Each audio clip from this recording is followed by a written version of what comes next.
So let's talk about something that catches a lot of practitioners off guard, the quiet.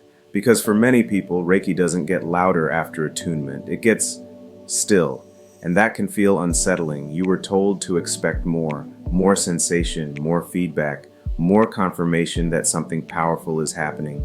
Instead, what you notice is silence. Less sensation, less emotional movement, less of the obvious signals you learned to trust. And almost immediately, the mind fills in the gap. Maybe the attunement didn't work, maybe I'm not sensitive enough, maybe I did something wrong, maybe Reiki shut me out. But here's what's actually happening. After attunement, Reiki no longer needs to announce itself. Before attunement, Reiki often communicates through sensation, heat, tingling, emotion, movement. That's not because it prefers drama, it's because your awareness hasn't stabilized yet. Sensation becomes the bridge. But once attunement integrates, Reiki doesn't need that bridge anymore.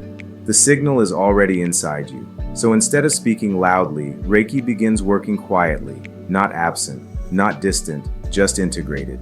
This is where many practitioners misunderstand the silence. They assume quiet means weak. But in reality, quiet often means closer. It's the difference between someone knocking on your door and someone already sitting in the room with you. You don't need the knock anymore. Another thing no one really explains is this: Reiki doesn't compete with your nervous system forever. Early on, it uses sensation to get your attention. Later, it asks you to develop awareness without constant stimulation. That shift can feel like loss if you were taught to measure Reiki by how intense it feels. But Reiki isn't interested in keeping you dependent on sensation. It's interested in developing discernment, and discernment doesn't shout, it listens. This is also where the shadow side can sneak in. When Reiki feels quiet, some practitioners try to force it back into intensity. They add more techniques, they overdo sessions, they look for confirmation outside themselves. But forcing volume doesn't restore relationship, it just creates noise. Quiet Reiki is not inactive Reiki, it's Reiki asking you to slow down, to refine your awareness, to trust presence instead of performance. This phase isn't glamorous, it doesn't make for exciting stories, but it's where real practice begins. So if your Reiki feels quiet after attunement, hear this: nothing is wrong, you're not blocked. You didn't lose anything, you're being invited into a more mature relationship.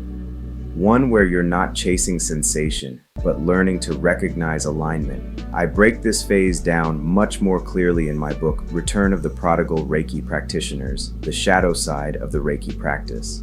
The channel is where we talk about the experience. The book is where I give you the framework to move through it without second-guessing yourself. If this video put words to something you've been feeling quietly, you'll find the next steps there. Reiki didn't go silent, it just stopped needing to raise its voice.